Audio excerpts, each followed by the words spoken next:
Certaines images font l'histoire. Une opinion majoritaire est pour la peine de mort. Eh bien moi, je suis candidat à la présidence de la République et je ne suis pas favorable à la peine de mort. Certaines campagnes donnent le pouvoir. Comme je n'ai pas entendu jusqu'alors le vrai projet de quelque candidat que ce soit, alors ça voudrait dire que la France serait dans un immense vide. Eh bien, rassurez-vous. J'espère qu'ils se réveilleront tous. En tout cas, je vais les y aider. Images et campagnes découlent de stratégies complexes, pensées et fabriquées dans l'ombre des candidats.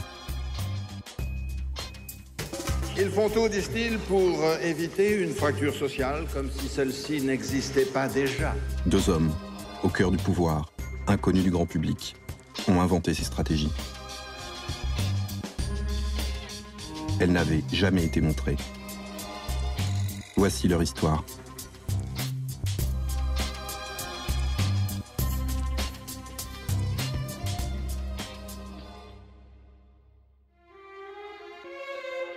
Paris, mai 1981. Une foule immense se presse pour acclamer le nouveau président de la République. À voir ces images 30 ans après, il serait facile de dire que le changement était désiré par les Français. Que la victoire de Mitterrand ne faisait aucun doute. Et pourtant, quelques mois plus tôt, la conquête du pouvoir semblait encore improbable, voire impossible, même pour les dirigeants socialistes. 1 an et demi avant l'élection, François Mitterrand est loin d'être le candidat naturel de son propre camp. Tous les sondages montrent jour après jour, avec une obstination et une violence terrible, qu'il n'y en a qu'un qui peut gagner ces recarts. Jean Glavany, ancien chef de cabinet de François Mitterrand. Et c'est même pas du 30 à 25 ou du 25 à 20, c'est du 80-20. C'est d'une violence terrible. Et c'est martelé, semaine après semaine.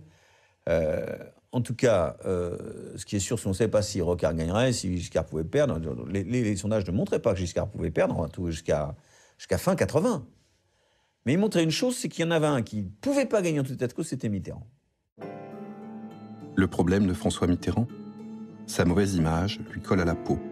Ambigu, loser, homme du passé. Les sondages l'affublés d'étiquettes. Mitterrand, c'est de l'archaïsme. Reprenons une phrase de Rocard. Mitterrand, l'archaïque. Voilà. Alors, donc ça donne un contexte extrêmement violent.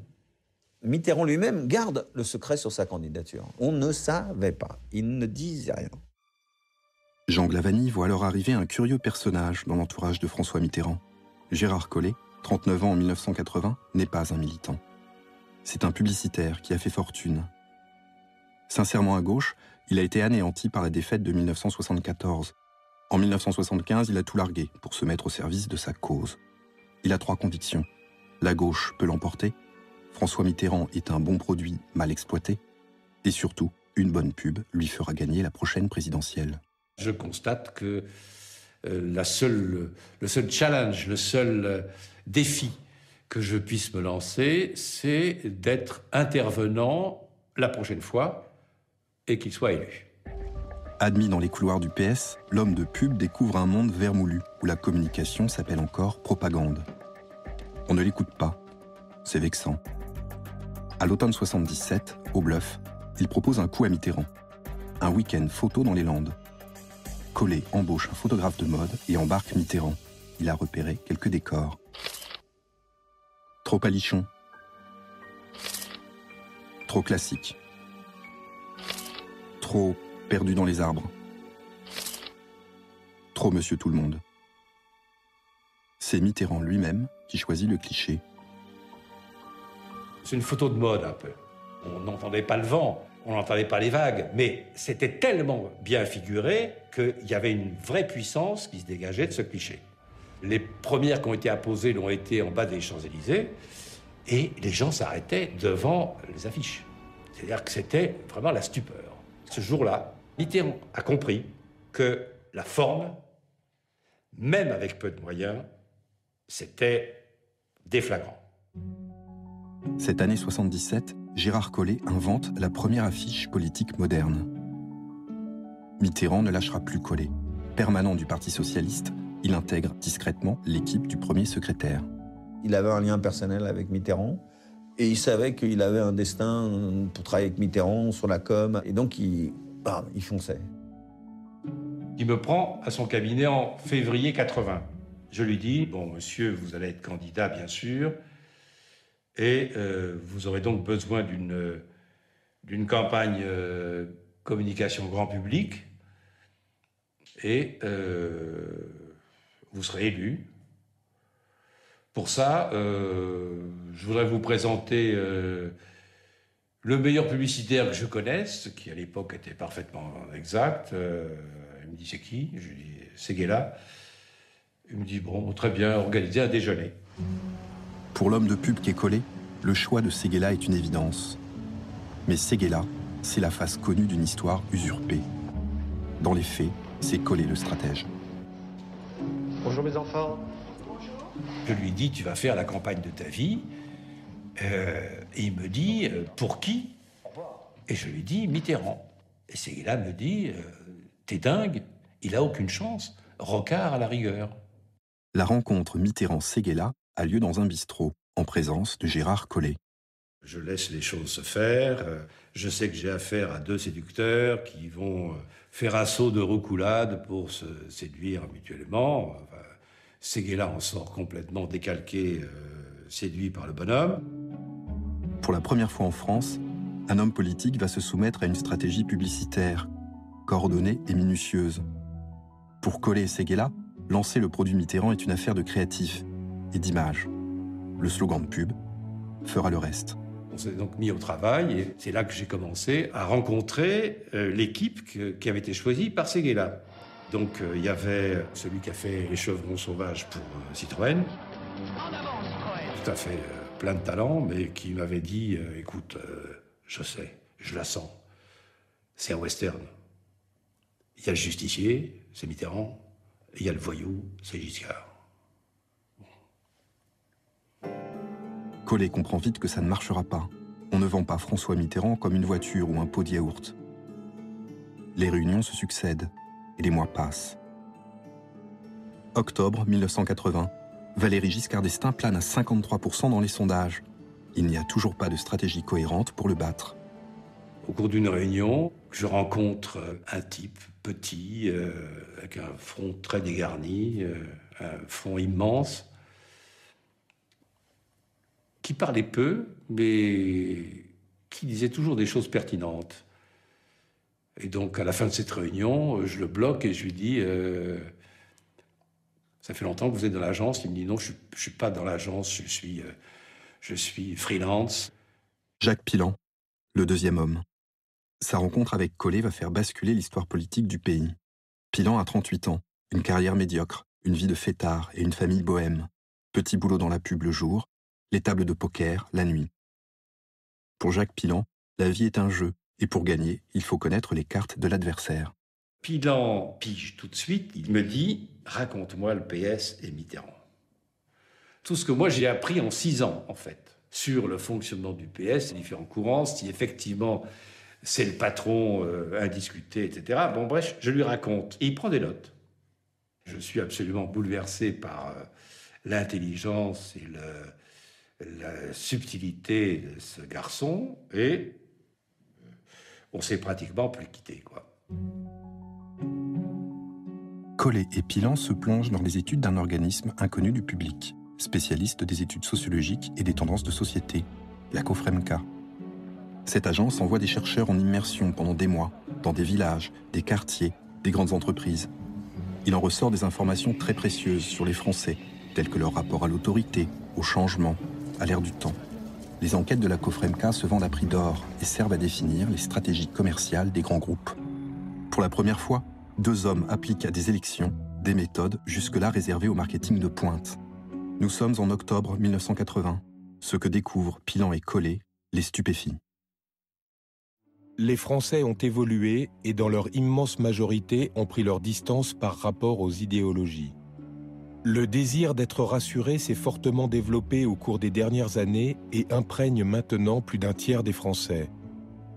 La crise économique est passée par là. Le second choc pétrolier de 1979 signe l'acte de décès des 30 Glorieuses. Le pays compte 1 500 000 chômeurs. Bon nombre de nos concitoyens éprouvent le besoin d'être protégés et il va de soi qu'ils tiendront compte de cette dimension dans le choix d'un président de la République. Pendant 2 jours et 2 nuits, Collet et Pilan décortiquent ce rapport et tentent d'en extraire une stratégie. On a travaillé pendant une espèce de marathon délirant, échevelé, et on a pondu ce que je considère comme le document fondateur de la campagne qui allait suivre et qui s'appelait Roosevelt contre Louis XV ou L'homme qui veut contre l'homme qui plaît. Cette note au titre énigmatique, la voici. Signée des initiales des 2 compères, GC et JP, pour Gérard Collet et Jacques Pilan. C'est l'outil stratégique imparable qui va permettre à Mitterrand de transformer son image et de battre Giscard. Cette note reste à ce jour inédite. Inconnue même des proches de Mitterrand, elle est révélée ici pour la première fois. Cette note, non, ou je n'en ai pas souvenir, ou je ne l'ai pas vue, mais j'adorerais l'avoir. Avec Pilan, nous avons compris très vite que nous allions créer un effet de loupe sur les points faibles de Giscard, hautain, technocrate.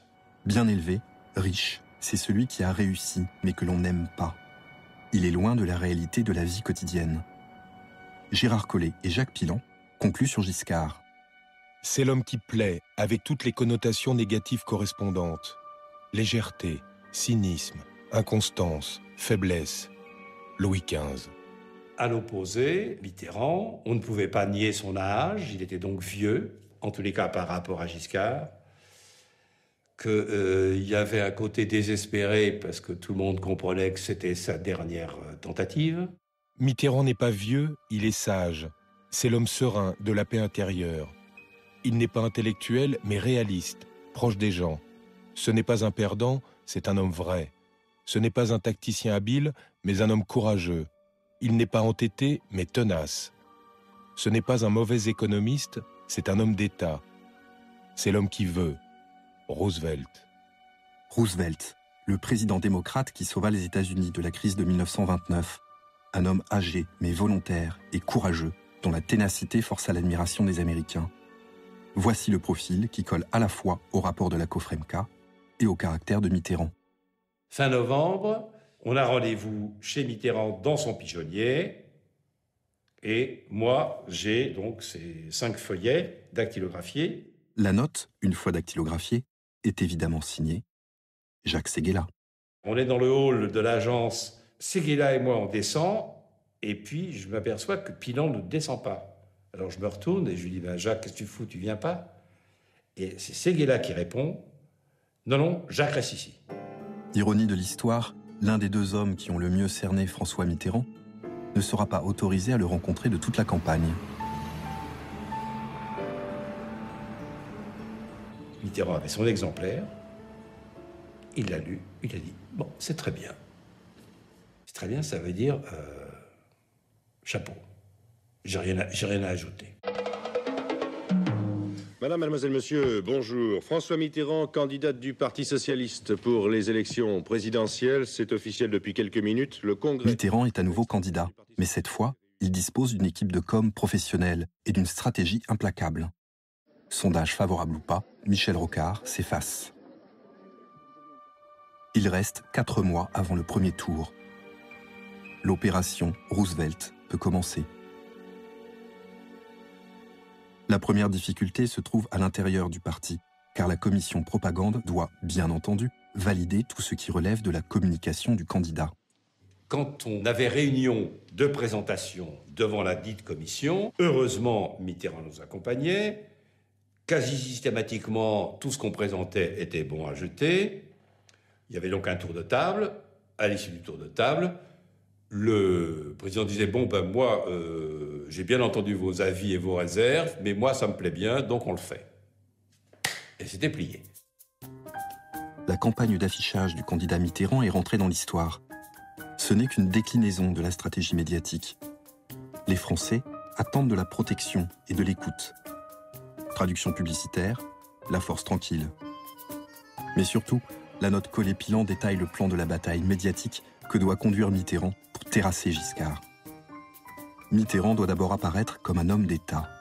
Il doit donc effacer l'image du mauvais économiste et rassembler sur le thème de la crise. Accroître la production, retrouver autant qu'il est possible les chemins de la croissance.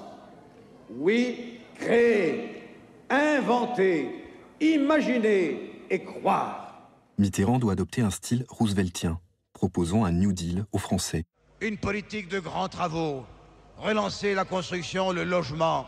Une fois que sa stature d'homme d'État n'est plus en doute, il peut s'attaquer à Giscard. Collet et Pilon appellent ça la fatalité Giscard. Démontrer que le pouvoir dans la Ve République n'est pas dévolu par nature à la droite. Pour ce faire, il lui conseille d'adopter un style bien précis. Sage, non agressif, dérision. 2 mois avant l'élection, tout est en place pour le couronnement de la campagne. La télé, en prime time, là où Mitterrand s'est souvent raté.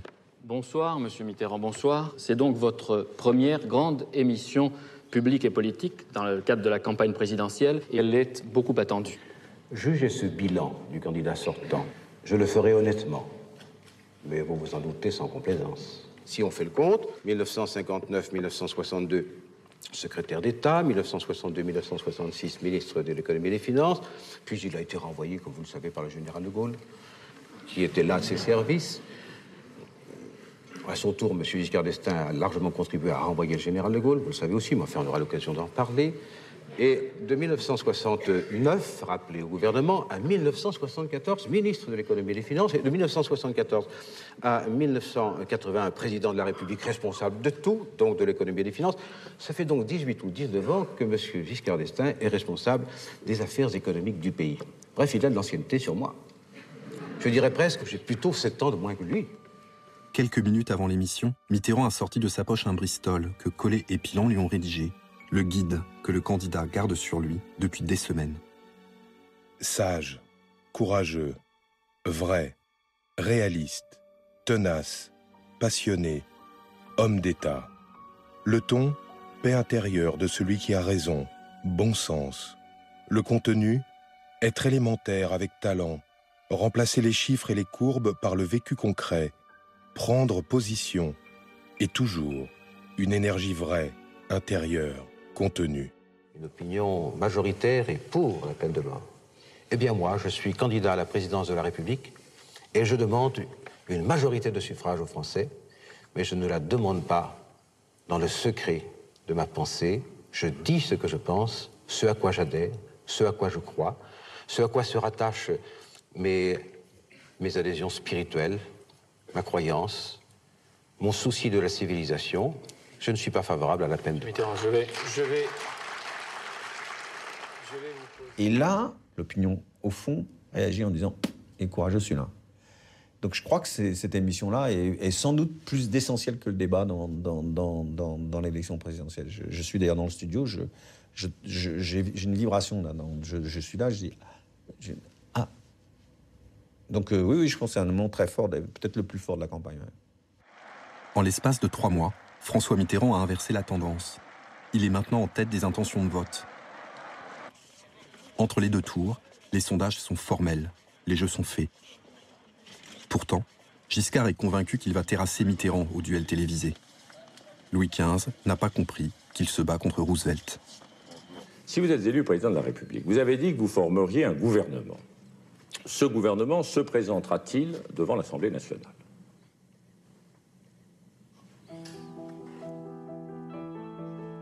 Jacques Pilon observe la victoire en téléspectateur.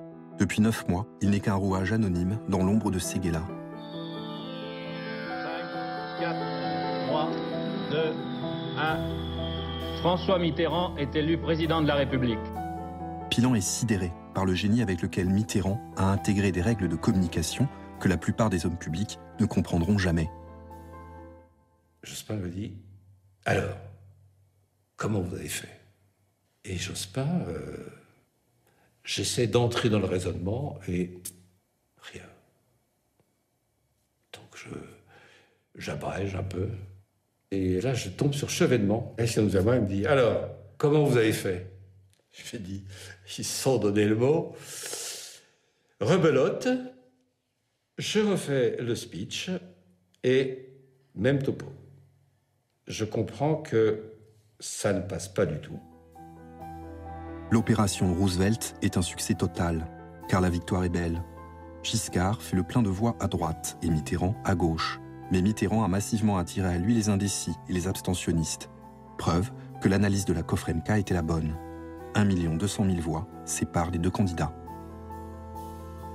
Collet et Pilon n'ont pas d'illusions sur le pouvoir. D'ailleurs, ils sont exclus de la fête. Mitterrand, entièrement tourné vers son destin radieux, ne peut supporter l'idée qu'il doit quelque chose à quelqu'un. Avant de partir, Collet met un point d'honneur à présenter Pilon au nouveau président. Pilon, lui, obtient un CDI chez Séguéla. Au moins, les fins de mois sont assurées.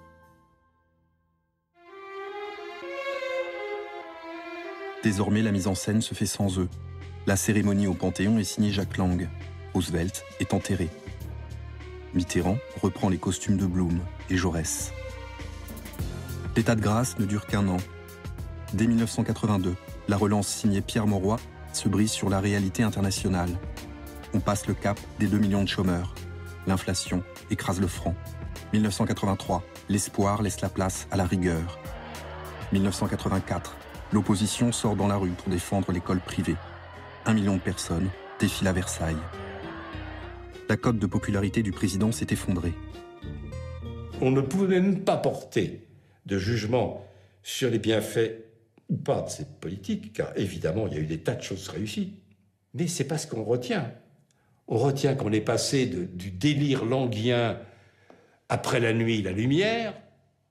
Je ne sais pas si vous imaginez la promesse. En pub, on appelle ça overpromising. Ça veut dire, vous mettez la barre tellement haut que vous êtes certain de vous planter. Mitterrand est devenu inaudible. Les interviews sont accordées au fil de l'eau, sans tri véritable, sans vision stratégique. Pire que ça, le président s'abaisse à des interventions qui ne sont pas de son ressort.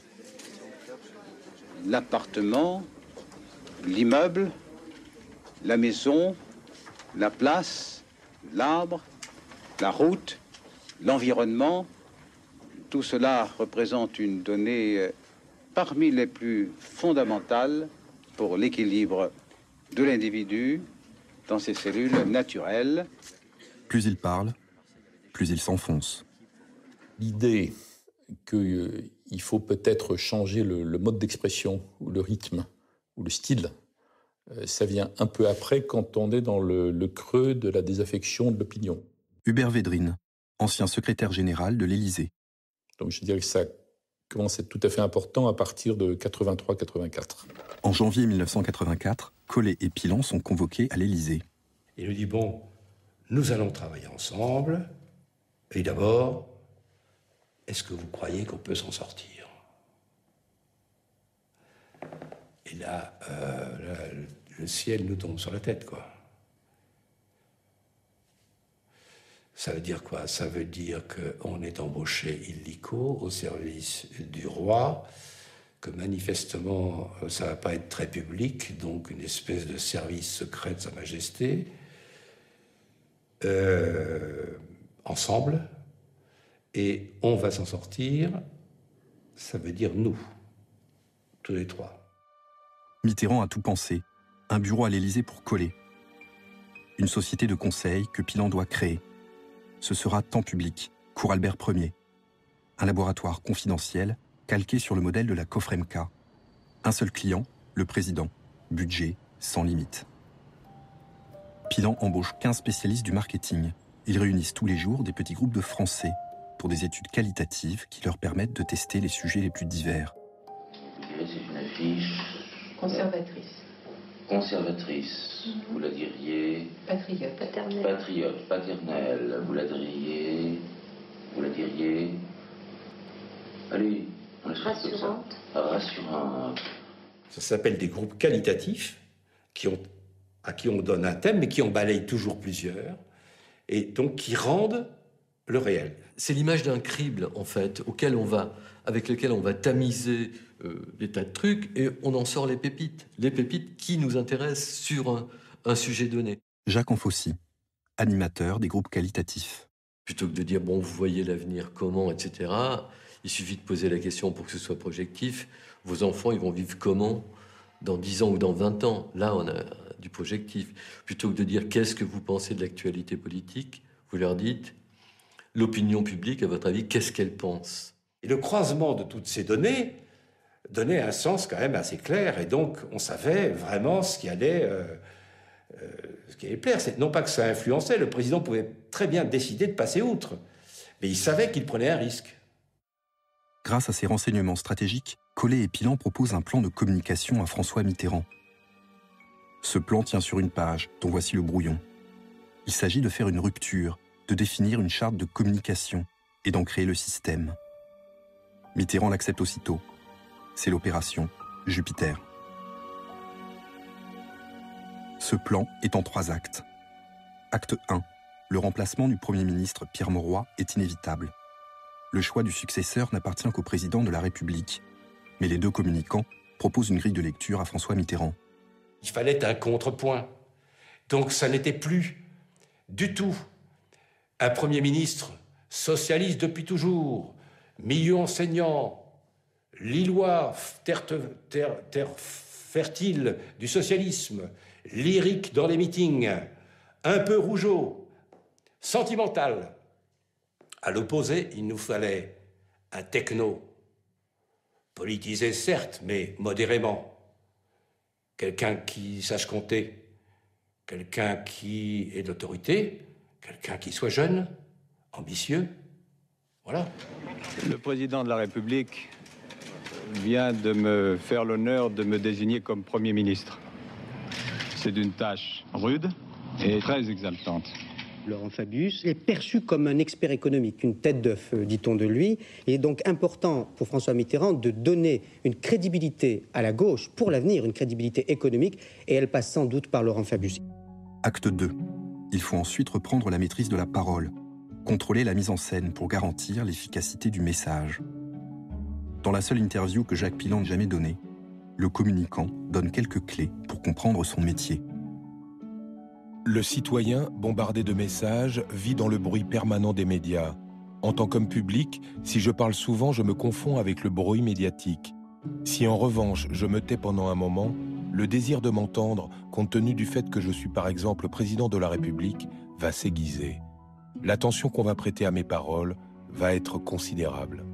Donc la première chose qu'on fait, c'est pour économiser de la puissance dans le verbe et de l'attention, il faut créer le désir, et donc on ferme les écoutilles. Du jour au lendemain, François Mitterrand disparaît des médias. L'Élysée devient le château. Une forteresse où Pilon et Collet prennent leur revanche. La cour est mise à distance. Ils peuvent réorienter la communication du président en fonction de cibles stratégiques. Chez qui est-on le plus effondré? Quelle est la population où on a perdu tout le monde?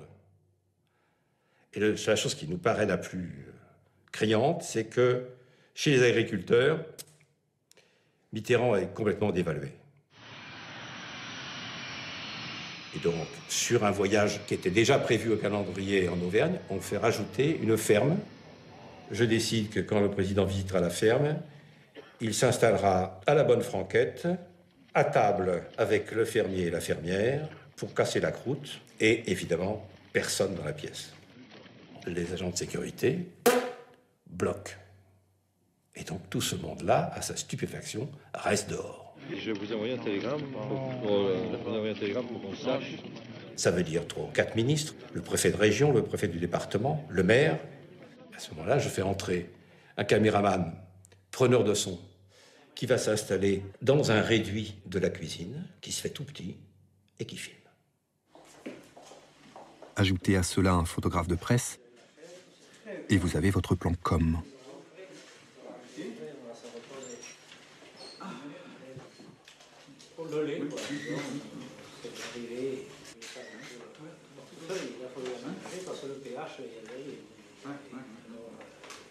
Alors c'est M. Bennett, qui était à l'époque ingénieur. Ça, évidemment, ça fait le 20h. On a expliqué à un président fort studieux le fonctionnement des différents ateliers de la ferme. Et puis on lui a fait l'honneur des spécialités régionales, dont l'une des premières qualités, paraît-il, d'être de très bons produits d'exportation. Et déchirement d'image pour, en tout cas, les agriculteurs. Acte 3.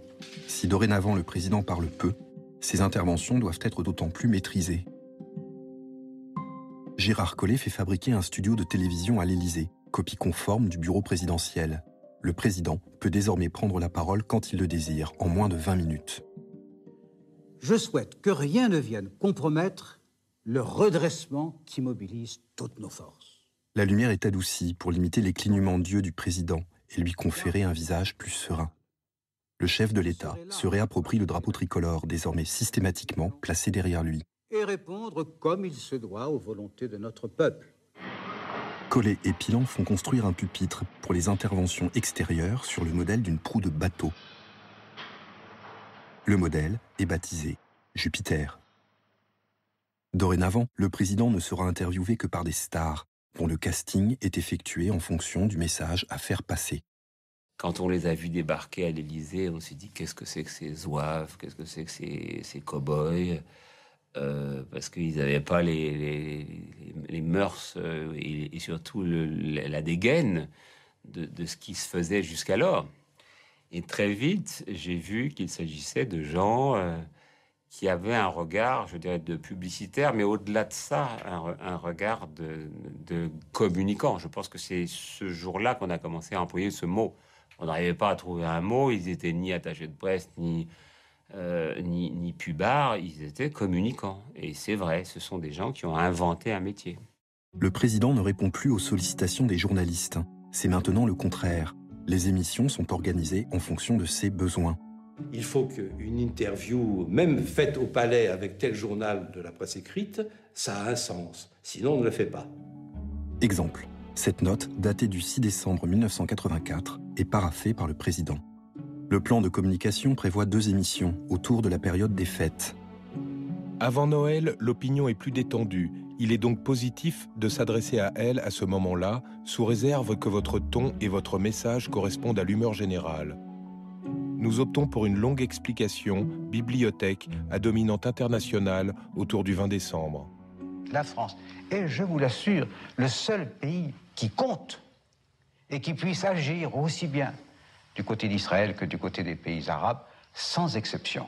Je crois, derrière tous mes propos de politique extérieure, avoir montré que mon souci était la sécurité de la France, sa grandeur, son rayonnement, mais aussi sa sécurité, devant le conflit des plus grandes puissances. Je voudrais aussi traiter de la défense des couches sociales les moins favorisées, et je voudrais en parler dès le mois de janvier, si possible dans la première quinzaine. Après ça, je ne vais pas parler d'une façon aussi étendue depuis le mois de juillet, je crois. Pour ça, j'attendrai. Je n'abuse pas de la télévision. François Mitterrand annonce lui-même la seconde émission prévue par le plan Com. Car début janvier, l'opinion se retend vers le réel à venir. Une intervention offensive, plus resserrée, plus tonique, s'impose. Vous êtes dans les sondages impopulaires. Est-ce que ça serait impopulaire, vous permettez, mettez ça entre guillemets. Il est certain qu'il y a une majorité de Français qui n'approuvent pas la politique que nous menons et que je mène. Donc, de là, parler de popularité ou d'impopularité, attendez la suite. À propos de suite, je suis tout à fait prêt, moi, à aborder cette phase. Et on verra bien le résultat. Dès lors que vous rendez de l'énergie par la rareté et de la densité par le contenu, si j'ose dire, c'est strike à chaque tir. Est-ce que vous iriez jusqu'à aller en Nouvelle-Calédonie? Vous êtes allé au Liban? Mais oui, madame, j'irai en Nouvelle-Calédonie. Peut-on savoir quand? Demain. Vous partez demain? Demain. Demain jeudi. Demain jeudi. La cote de popularité du président frémit. Pas de miracle, mais pas d'inquiétude non plus. Le travail mis en place s'inscrit dans le temps, avec en ligne de mire les législatives de 1986. Mais il y a une ombre au tableau. Bonsoir, monsieur le Premier ministre. L'image de jeunesse que dégage Laurent Fabius risque de ringardiser Jupiter. Mitterrand nous exprime son agacement de ce jeune et brillant Premier ministre. Réponse. Ah bon? On va voir qui c'est le jeune. Donc on décide de monter une émission de télévision qui dirait « Je suis hyper dans le coup ». Les deux compères se mettent à phosphorer, sans tabou. D'abord les grandes lignes. Pour frapper fort, il faut de l'exceptionnel. Conduire le président au bord du précipice, sans parachute. Mettre en scène le risque, en direct, à la télévision. L'émission est un coup de poker. Le gain ou la perte seront à la hauteur de la mise, exceptionnelle. Ensuite, tout est une question de casting. Collet et Pilan cherchent l'intervieweur idéal. Trop culture, trop sérieux, trop gentil, trop dans l'espace. Non, là c'est trop. Il faut une star iconoclaste. À l'époque, Monsieur Télé, c'était Mourouzi. Yves Mourouzi en fout du roi, pour prouver par l'absurde combien le roi est moderne. Les Français vont-ils s'y retrouver? Lorsque Pilan et Collet lâchent le président dans les bras de Mourouzi, les dés sont jetés. Certains font le pari que vous allez partir en 86. Hein? J'ai entendu dire. Oui. Je ne resterai pas inerte. Vous l'avez dit récemment, je crois, à un de mes confrères. Je ne resterai pas inerte ces prochains temps. Ça fait partie des indiscrétions de la vie politique. Ça vous a étonné? Non, ça ne m'étonne pas, mais si vous ne resterez pas inerte au moment où il pose la question, quand allez-vous sortir de cette inertie? On n'élit pas un président de la République pour qu'il soit inerte, pour qu'il fasse rien. Et l'émission se déroule, et ça marche merveilleusement. Il se balance des trucs, Mitterrand en invente, on rajoute. Les 60s, les 80s. Je préférais qu'on parle français, qu'on dise dans les années 60, dans les années 80. Et les expressions nouvelles, vous les connaissez? L'année prochaine, on risque de trouver ces ripoux dans le dictionnaire. C'est la même chose, c'est chez Brand. C'est l'angoisse. C'est l'angoisse, ça se comprend vite. Lorsque l'émission se termine, le public est stupéfait. Et Séguéla, qui était dans la salle, se rue sur moi et dit « Vous l'avez tué ».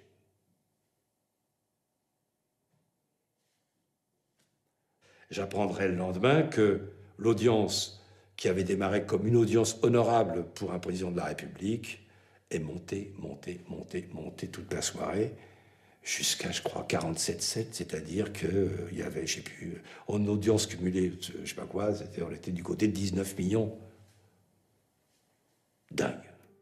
19 millions, comme la finale de la Coupe du Monde de football en 1998. L'émission est une telle réussite que les interventions du président sont dorénavant attendues comme un spectacle. Les Français deviennent accros au show mitterrandien. Il savait qu'il avait cartonné. Ça, il savait. L'opération Jupiter commence à porter ses fruits, mais le temps va manquer pour transformer l'essai avant les législatives. Il est clair que la droite, emmenée par Jacques Chirac, va emporter les élections de 1986. Dès la fin 85, Collet et Pilan peaufinent une nouvelle stratégie. Transformer la future cohabitation en rampe de lancement pour la réélection de Mitterrand en 1988. C'était absolument, mais détruire Chirac. Ça commençait par là, quand même. Il va donc falloir être destructeur sans être vu, car les études qualitatives de Collet et Pilan prouvent que les Français désirent la cohabitation, mais qu'en même temps, ils en ont peur. Pour trouver la bonne tactique, Pilan et Collet décortiquent le profil de l'ennemi. D'où vient Chirac? Chirac, c'est un bébé Pompidou. Comment l'est Pompidou? Mon bulldozer. Qu'est-ce qu'on fait avec un bulldozer? On ne cherche pas à mettre des murs. On met de la gadoue.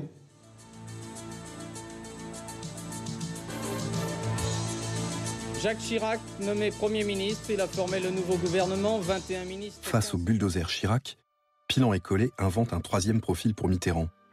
Après Roosevelt, puis Jupiter, ce sera Dieu, tout simplement. Dieu protecteur, au-dessus de tout, qui observe les hommes se débattre et n'intervient que pour les sauver du malheur. Le silence devient celui du sphinx. Rien, pas une parole pendant 4 mois. Chirac fonce et entame le processus des privatisations à coups d'ordonnances. Au début de l'été 86, Chirac dépose sur le bureau de Mitterrand les ordonnances à signer. Le président n'a pas à s'y opposer. Seul le domaine réservé des affaires étrangères et de la défense nécessite son accord. Mais Dieu est plus qu'un président. Dieu veille aux intérêts de tout un peuple. Or, Chirac privatise les banques et la grande industrie. Dieu étant moral et conscience, il peut décréter que c'est une question d'indépendance nationale. Bref, la gadoue est assurée. Pilan et Collet peaufinent la mise en scène dans ses moindres détails. Ce sera le 14 juillet, à l'Élysée. Le jour sacré de la République. Avec le complice des mauvais coups, Yves Mourouzi.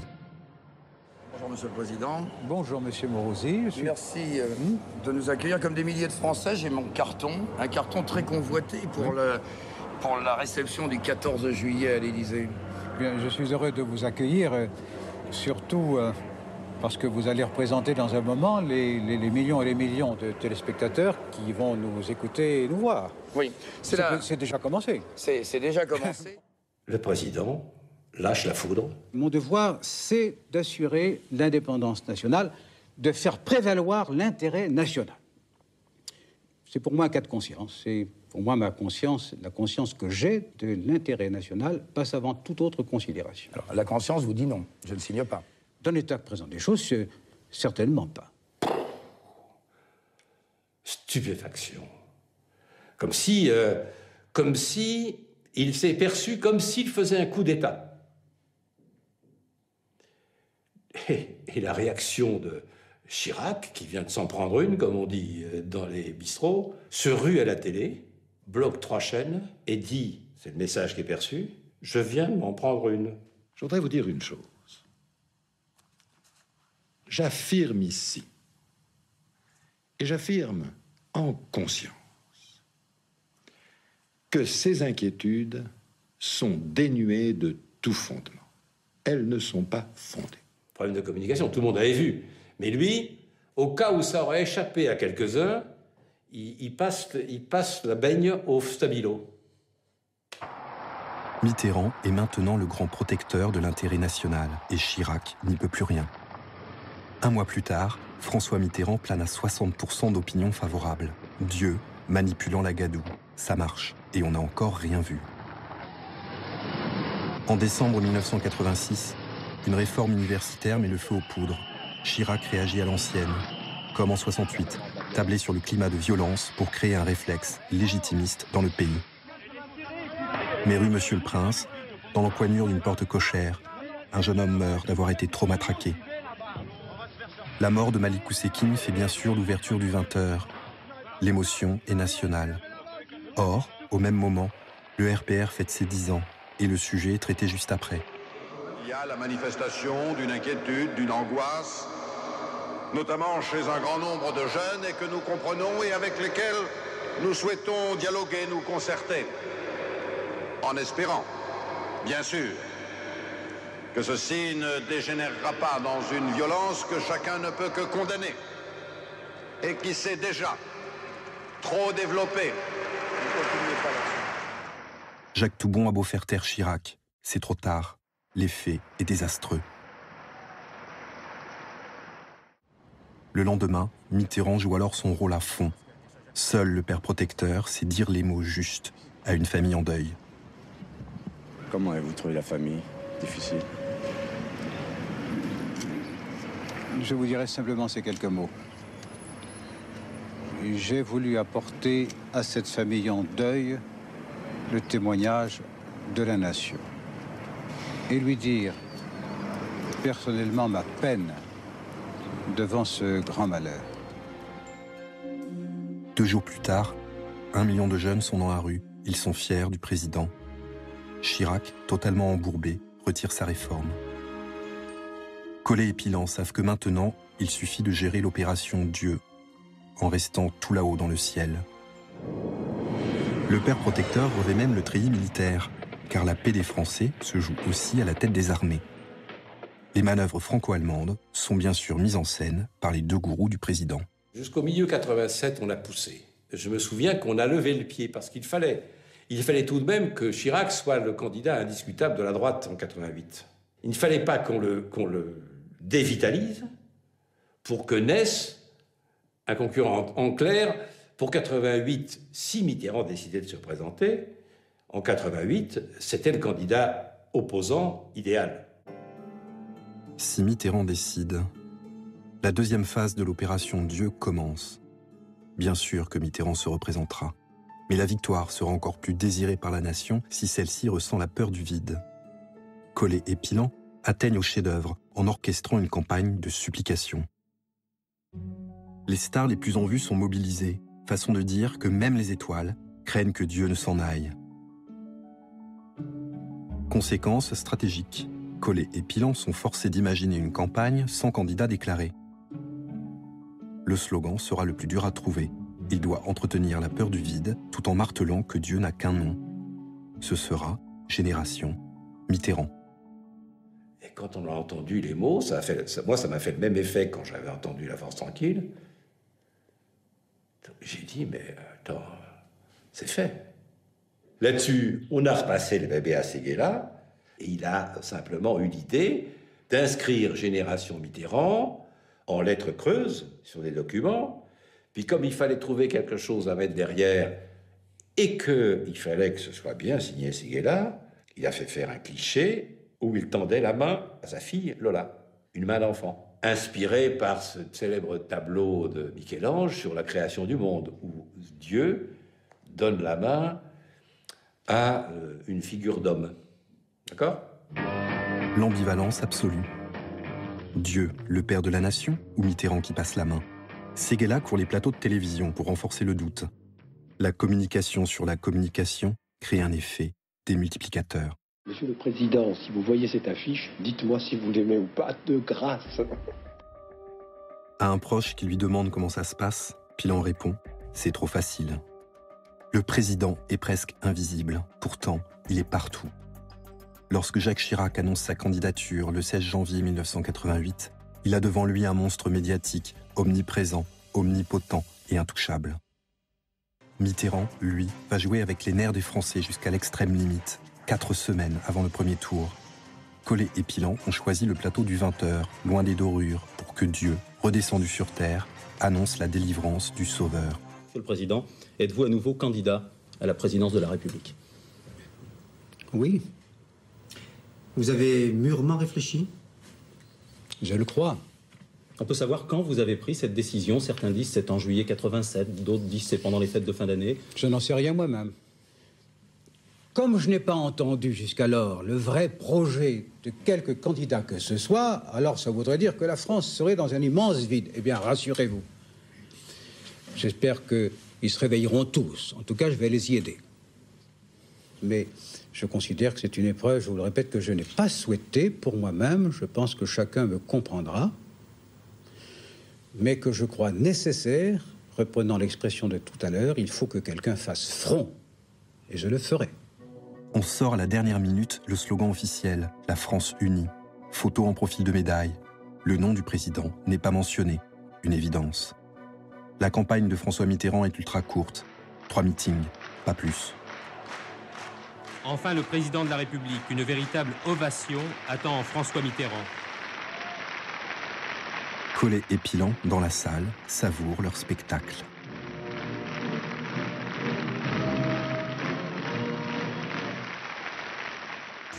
Le débat entre les deux tours est encore moins utile que celui de 1981. Chirac sait qu'il a perdu et limite les dégâts. Dieu jouit de sa toute-puissance.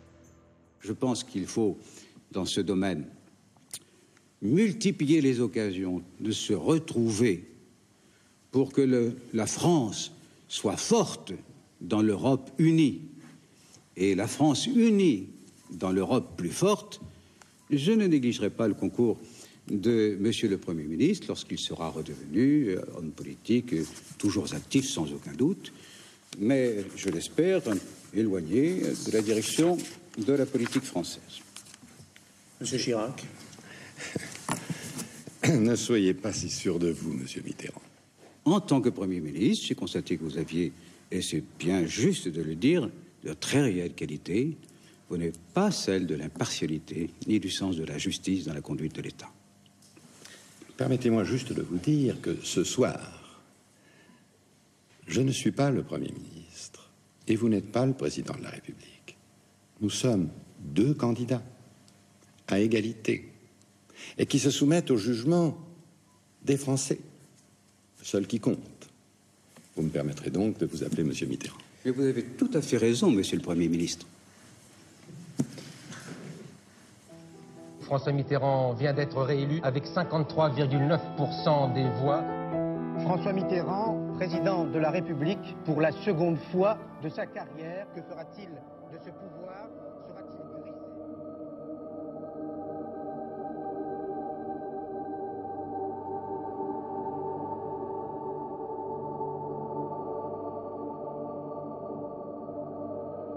Nous ne sommes plus en 1981. Collet et Pilon ne sont pas virés. Ils deviennent les gourous de la République, assis juste derrière Dieu. Ceux qui les avaient écartés sans ménagement viennent leur manger dans la main. Du monde entier, on vient consulter ces deux hommes qui savent faire et lire, même ceux qui n'ont plus aucune chance. À l'époque, les conseillers de la Maison-Blanche venaient nous voir à Paris.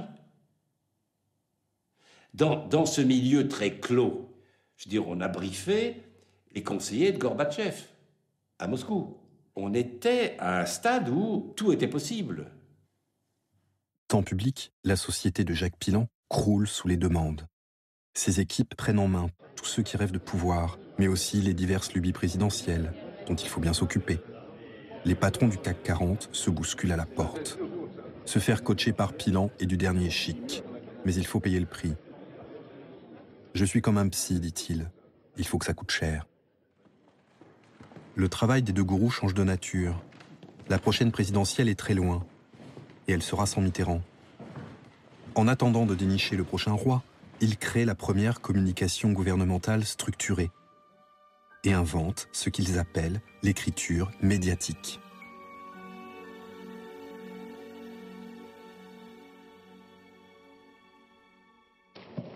François Mitterrand nomme Rocard Premier ministre en 88, non pas parce qu'il le désire ardemment, mais parce que l'opinion le veut à un moment donné, et l'opinion ne comprendrait pas qu'il ne le fasse pas.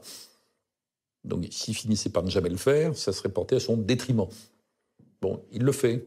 Pour ce faire, il a été décidé qu'on serait conseiller et de Mitterrand et de Rocard, malgré l'antipathie, les stratégies personnelles divergentes, voire opposées, avec du côté Élysée, Charras et quelques autres qui envoyaient des exocètes sur Matignon, et de l'autre, Michel Rocard, l'épouse du Premier ministre, et ceux qu'on appelait ses louveteaux, c'est-à-dire son équipe de com, qui envoyait des exocètes sur l'Élysée.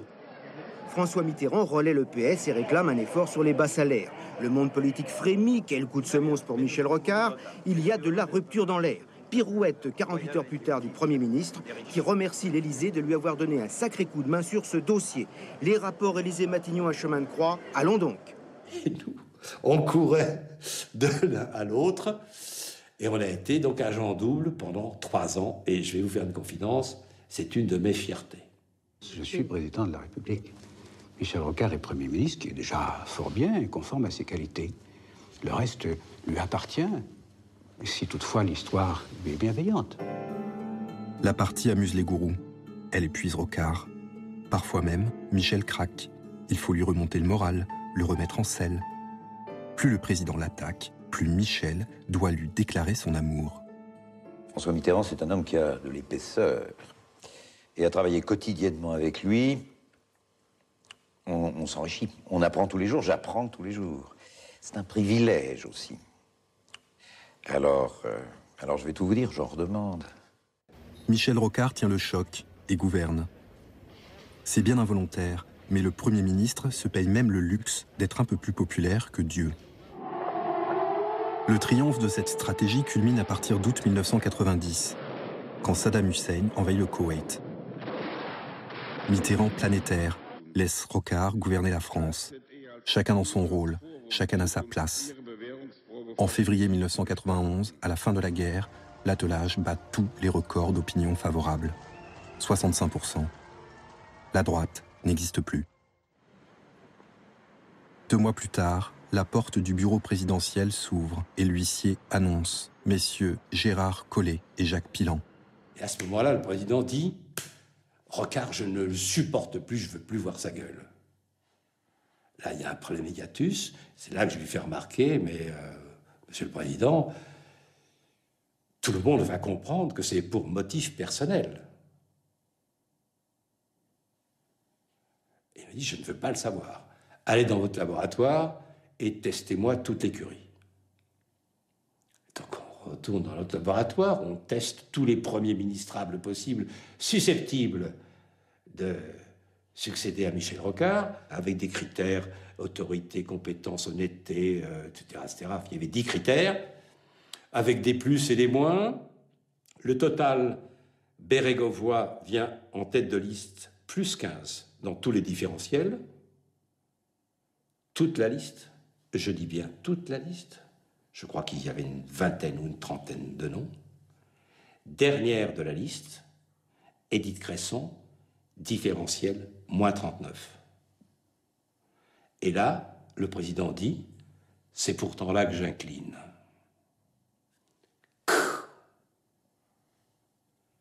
Pilan dit, alors faudra l'aider. Et moi je dis, sans moi. Là, le président me regarde comme il n'avait jamais regardé, certainement pour me désintégrer sur place, et nous signifie que l'entretien est terminé. On se lève, on sort. Je ne l'ai plus revu. Alors c'est tout. 16 ans de service rayés d'un simple regard. Pour Gérard Collé, la nomination de Cresson trahit une pulsion mortifère. Dieu brise sciemment son jouet, et Collé ne peut pas le supporter. « Tu fais la connerie de ta vie », lui dit Pilan, très en colère. Eux deux, c'est fini. Le gourou Pilan, lui, reste avec Dieu, et il sait que le pire est à venir. Car ce qui était annoncé se produit. Édith Cresson entraîne François Mitterrand dans sa chute. En 7 mois, il est passé de 65 à 31% d'opinion favorable. Pilan gère le tout venant, mais ne se fixe que 2 objectifs majeurs. Trouver le prochain président et achever le travail avec Dieu, en le faisant entrer dans la grande histoire. Ce sera l'Europe, la monnaie unique, le référendum sur le traité de Maastricht. Pour motiver les Français au référendum de Maastricht, le gouvernement met le paquet. En l'an 2000, on aura l'air bête de s'être posé la question. Moi, je veux voir ça avant d'être trop vieux. Je vais enfin pouvoir travailler en Italie. On rêve. Moi, je suis pas d'accord. Non. Mais non, je blague. Et toi, qu'est-ce que t'en penses? Il est d'accord. Optimisme BA, signé Séguéla. Les premiers sondages prédisent une victoire écrasante pour le oui. Mais quand par acquis de conscience, Pilan cherche à mesurer l'impact de la campagne, il comprend qu'il mène Mitterrand au désastre. Je me rappelle très bien de cette période parce qu'en tant que secrétaire général, je recevais tous les sondages, je voyais tout le monde, je voyais Pilan tout le temps. Et il apparaît au début de l'été assez vite que les campagnes classiques européennes, l'Europe c'est la paix, c'est l'avenir, c'est la jeunesse, c'est la modernité, n'ont aucun effet. Aucun effet. Les gens s'en fichent et ils ont le sentiment qu'on les prend pour des idiots si on leur dit ça. Ils pensent que c'est pas le sujet. Pire que ça, Jacques Pilan, journal Le Débat. Lorsque nous avons demandé aux gens, vous, personnellement, vous allez profiter ou vous allez souffrir de Maastricht? Près de 80% nous ont répondu « je vais souffrir ». Jacques Pilan réussit à convaincre l'Élysée qu'il faut immédiatement changer de mode de campagne. On arrive à une formule qui est « une Europe forte vous protégera mieux ». Pour la première fois de sa vie, Jacques Pilan pilote un changement de stratégie en temps réel, dans l'urgence, avec le feu dans la maison. Mode opératoire, un show en direct, bien sûr. Un grand amphithéâtre qui s'appelle la salle des architectes. Vous savez que cette émission va se Mais un show de marathonien, encore plus gros, encore plus long, encore plus risqué que les précédents. Monsieur le Président, allons-y. 3 heures face aux Français. Voilà, le président de la République. Mitterrand, déjà très atteint par le cancer, n'aura qu'un seul complice, Guillaume Durand, le Mourouzi des années 90.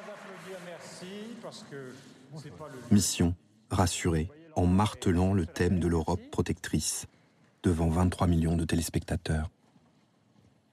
Le traité de Maastricht ou d'Union européenne a été prévu par nous, surtout par Helmut Kohl, par Jacques Delors et par moi-même, afin d'organiser ce marché-là, afin de protéger nos pays, et pour moi, protéger les Français, contre le fait qu'il n'y aura plus de frontières. Et il faut cependant qu'il y ait des lois communes, qu'il y ait une réglementation, qu'il y ait une protection. Le traité de Maastricht est un traité de protection pour mettre en œuvre le marché sans frontières. Vous voulez une union et déjà il n'y a pas cohésion au départ. Madame, comment ça se passe chez vous? Moi, je passe mon temps à voir qu'au sein de l'Europe, comme ailleurs, il y a toujours quelqu'un qui fait couac. Il y a toujours quelqu'un qui n'est pas d'accord. Il y a toujours quelqu'un qui est contre. À force de patience, de ténacité, d'amitié, le cas échéant, et pourquoi pas d'amour dans un foyer, on y arrive quand même. On y arrive quand même, ou dans un couple, enfin. Écoutez, j'espère que vous dites vrai. Il est probable que l'emploi de cette ligne politique-là, un peu différente, a déplacé 2 points, quoi. Et je pense que l'on peut donner la première estimation du résultat. La France dirait oui à l'Europe, 51%. Le résultat est donc très serré. Nous allons entrer ce soir d'une... Pilan a sauvé de justesse le grand dessein européen de Dieu. Et en plus, il a découvert le secret de la prochaine présidentielle. Le gagnant sera celui qui convaincra un pays en rupture totale. En creusant, nous nous sommes aperçus que la représentation des élites avait changé en France et qu'elles étaient perçues comme travaillant dans leur propre intérêt, au détriment de l'intérêt général. Le thème de la fracture sociale n'est pas loin. Tous ces instruments lui prouvent que la partie est perdue pour les socialistes. Vous allez voir apparaître les chiffres du vainqueur de ce scrutin 93, 482 sièges sur 577. C'est énorme. Le Parti socialiste obtient... Pour Pilan, la plus grosse défaite des socialistes au XXe siècle rend impossible la victoire d'un candidat de gauche à la présidentielle 2 ans plus tard. Et pourtant, il sait que l'affrontement sera aussi binaire qu'en 1981. D'un côté, les forces vives et le changement, de l'autre, la loi de l'argent et la continuité. Pilan comprend que ce besoin de forces vives et de changement ne pourra être incarné que par un candidat de droite. Il se prépare au plus grand coup de poker de sa vie.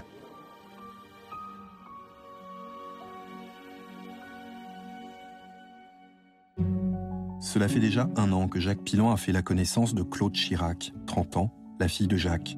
Elle a pris une place considérable auprès de son père à la mairie de Paris et gère toute sa communication. Pilan est positivement impressionné par la jeune femme. Depuis qu'il conseille les grands patrons du CAC 40, il a appris à dépasser sa détestation des gens de droite. Désormais, il observe le jeu à droite comme il observait celui de la gauche en 1980. Et voilà que l'histoire se met à bégayer. Dès les débuts de la cohabitation, Chirac apparaît comme archaïque. Face à Balladur, le Premier ministre le plus populaire que n'ait jamais eu François Mitterrand. Pilan retourne à son laboratoire. Il commande une série d'études qualitatives sur les chances des futurs candidats. Elles vont du poisson, les marchés. Elle fait les marchés. Chanteuse de rue. Aubry. Qu'est-ce qu'elle fait? Qu'est-ce qu'elle est? Assistante sociale. On avait vu bien avant que Balladur allait se planter. Je veux dire qu'il était fort, il était même pas envisageable. Et bien entendu, vous imaginez la force que pouvait avoir Jacques en détenant cette info, alors que le monde entier disait l'inverse. Et je lui dis, mais bon, à gauche, là, t'as personne dans tes écuries, parce que le seul qui a du poil aux pattes, c'est Chirac, et même les gens de gauche vont voter pour lui, parce qu'il n'y a pas... il n'y a personne d'autre, quoi. En gros, parmi les présidentiables possibles. Mais c'était d'une évidence, je vous dis, moi j'étais limite choqué, quoi. Jacques Pilan informe-t-il Mitterrand? Personne ne sait. Seule certitude, Pilan bascule, et le vide qu'il ressent depuis le départ de Collet va se remplir. Claude Chirac confirme. Pilan m'a un peu pris sous son aile. Et voilà comment l'homme qui détruisit son père en 86 va muter jusqu'à devenir l'homme qui le reconstruit, en utilisant toutes les recettes qui firent gagner Mitterrand. Tout l'hiver 93-94, Jacques Chirac se rend secrètement dans les locaux de temps public. C'est la phase 1 de la méthode Pilan. Travailler autant sur l'ennemi que sur le client, jusqu'à donner un rôle précis à chacun. Pour Balladur, c'est facile. Si Giscard était Louis XV, Balladur, c'est Louis XVI. Bien élevé, mais prétentieux. Intelligent, mais traître. Manipulateur. Tous les instituts de sondage qui interrogent les Français vous présentent comme l'élu rêvé des Français en cas d'élection présidentielle. Vous y pensez? Non. Non, bien sûr. Balladur fait riche, et en plus, aristocratique. C'est l'homme des dorures, loin du peuple. Bientôt, Plantu le caricaturera en chaise à porteur. Sa popularité dans les sondages est un trompe-l'œil. Balladur est apprécié comme Premier ministre. Il n'est pas désiré comme président. Je fais 2h30 de marche, c'est pas terrible. Aujourd'hui, c'était un jour aller manger des frites au col de Balme. Avec 7 ans. Pour Pilan, Chirac doit commencer par estomper ses défauts. Il faut le faire descendre du bulldozer, l'empêcher de foncer tête baissée. Même si Chirac rêve de régler son compte à Balladur, Pilan le convainc de n'en rien faire. Il doit le soutenir. Ceux qui s'inquiètent à l'idée que la discorde pourrait s'introduire entre Édouard Balladur et moi peuvent être tout à fait rassurés. Et ceux qui s'en réjouissent ou s'en réjouiraient, eh bien, je vous le dis, ils seront déçus. Chirac doit endosser un rôle qui contraste avec Balladur, proposer une alternative radieuse. C'est le point 2 de la méthode. Transformer les faiblesses en force. Si Chirac est à l'écart depuis des mois, ce n'est pas parce qu'il est perdu, c'est qu'il s'est mis à l'écoute du pays. Non, je ne vais pas demander. Bonjour, ça va ? Chirac n'est pas un bulldozer. C'est un intellectuel que tout le monde ignore. Pour le prouver, chapitre 3 de la méthode. Un bond direct, sans filet, là où on ne l'attend pas. Et c'est ainsi qu'en mars 1994, Jacques Chirac endosse ses nouveaux habits d'homme de savoir et de sagesse chez Michel Field. Jacques Chirac, vous êtes là pour nous parler de l'intérêt que vous portez à l'art taïno, puisqu'il y a une exposition sur les sculpteurs taïno, les chefs-d'œuvre des grandes Antilles précolombiennes. D'où vous vient cette sorte d'attirance pour ce domaine-là de la culture? Oh, c'est très ancien. C'est depuis que je suis enfant que j'ai été attiré à la fois par les arts de l'Extrême-Orient et par ceux de la période précolombienne. Sage, serein, la paix intérieure, une vision historique et politique. Ça ne vous rappelle rien?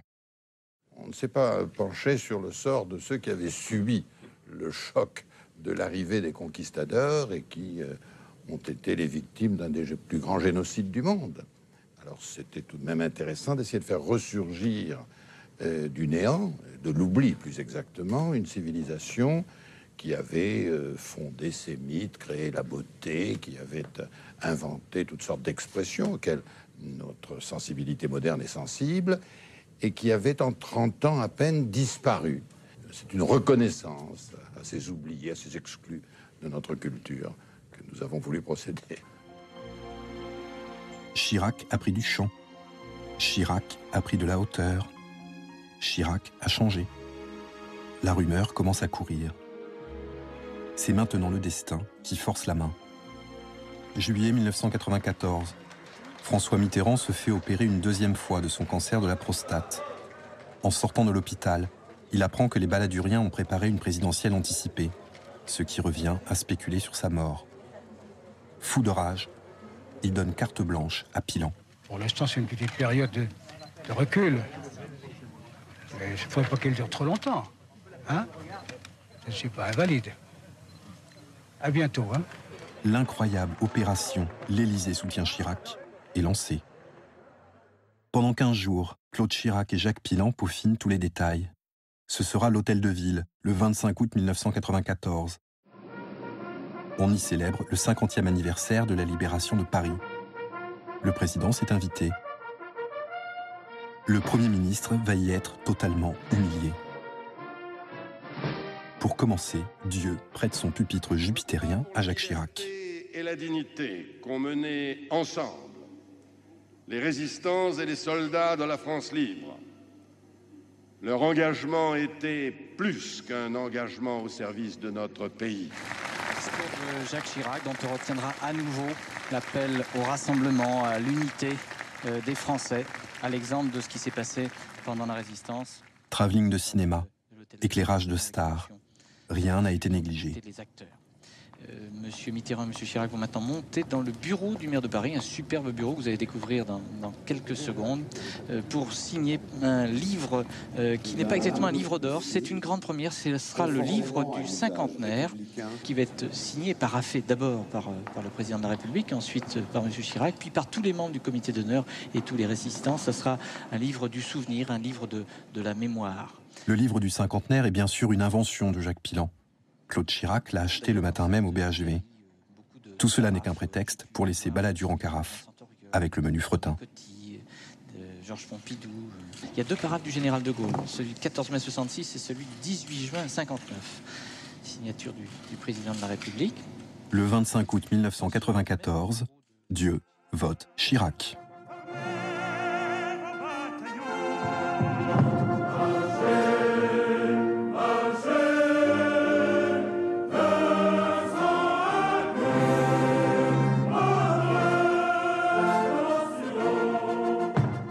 À l'automne 1994, le clou est enfoncé. Chirac sort un livre de pensée, tellement bien fait que cela semble normal. Au cœur des réflexions, la fracture sociale que Pilan avait repérée au référendum de Maastricht et qu'on habille des analyses du démographe Emmanuel Todd. Chapitre 5 de la méthode. L'annonce de la candidature crée la différence. Le 4 novembre 1994, c'est par un simple article paru dans La Voix du Nord que Chirac se déclare candidat. Apparition d'un homme qui porte le changement, puisque lui-même a changé. Sans le dire, en le montrant. Mais attention, au moindre faux pas, la mauvaise image ressurgira. Le décalage avec Balladur devient caricatural lorsque le Premier ministre fait son annonce sous les dorures de Matignon. J'avais dit en prenant ma fonction de Premier ministre que je souhaitais me consacrer exclusivement au redressement du pays et garder le silence sur tout le reste jusqu'au début de 1995. J'ai tenu mon engagement. Aujourd'hui, les Françaises et les Français ont le droit de connaître le choix qu'ils auront à faire. C'est à eux que je dois annoncer mes intentions. J'ai décidé de présenter ma candidature à la présidence de la République. Au début de l'hiver, ça y est, ça frémit. La cote de popularité de Chirac est sensiblement montée. Reste à gagner. Chapitre 6. C'est évidemment le danger du direct qui révèle le grand homme.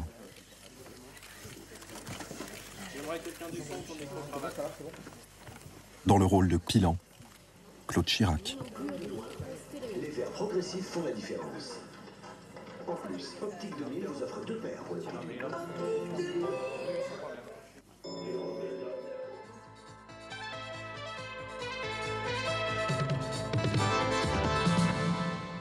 Sur 7 en compagnie de Jacques Chirac. Est-ce que ça vous donne le vertige, ces bons sondages, ou des sueurs froides quand ça va moins bien? J'ai connu une période où les sondages, pour moi, étaient mauvais. Vous aurez observé que ça ne m'a pas impressionné, je veux dire, ça ne m'a pas conduit à changer mon comportement ou ma campagne. Aujourd'hui, ils sont meilleurs. Ça n'a pas plus d'effet sur moi. Sage, serein, il connaît réellement les Français. Je suis, vous le savez, beaucoup allé sur le terrain. Et je me suis rendu compte que la situation de la France était en réalité plus grave, plus sérieuse, que la fracture sociale était plus forte que ce que l'on pensait ou ce que l'on disait, notamment dans les milieux politiques ou dirigeants à Paris. Et j'ai terminé cette campagne de 93 avec la conviction qu'il fallait faire un vrai diagnostic de fond qui supposait d'aller voir les Français, de mieux comprendre leurs problèmes, de faire un vrai investissement pour comprendre. Il s'intéresse vraiment aux études faites sur le sujet. Et puis je signale le livre d'Adil Jazouli qui s'appelle Une saison en banlieue. Ça c'est très remarquable. C'est un livre donc de banlieuscopie publié chez Plomb et qui explique ce qui se passe dans ce qu'il appelle la France invisible. Oui, ça c'est très remarquable. Précisément celle des banlieues. C'est bien cela qui justifie que là aussi il faut une autre politique tout à fait différente et ce diagnostic est tout à fait exact. Moi je l'ai rencontré sur le terrain. Partout où je suis allé dans ces banlieues difficiles. Un sans faute. Un mois plus tard, au soir du premier tour, Pilan et sa complice Claude Chirac ont gagné. Jacques Chirac totalise 20,8%, Édouard Balladur seulement 18,1%. Pour la troisième fois, l'écriture médiatique imaginée par les gourous de l'Élysée a transformé l'improbable en possible, puis le possible en victoire. Jacques Chirac, 52% des suffrages exprimés aujourd'hui. Lionel Jospin, 48% des suffrages exprimés. Jospin, ayant entamé son droit d'inventaire du mitterrandisme, avait rejeté Pilan.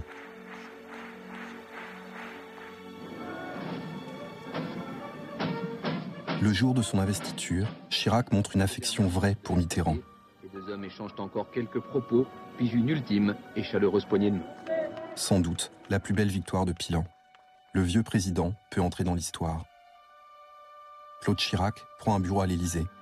Elle choisit celui qu'occupait Gérard Collomb. Jacques Pilan tombe gravement malade.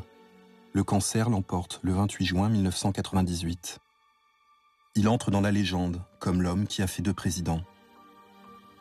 Avec son compère Gérard Collomb, ils ont inventé un métier que les anglo-saxons nomment spin doctor et créé des techniques appelées maintenant storytelling. Leur génie de l'écriture médiatique reposait avant tout sur une connaissance incroyablement fine du réel.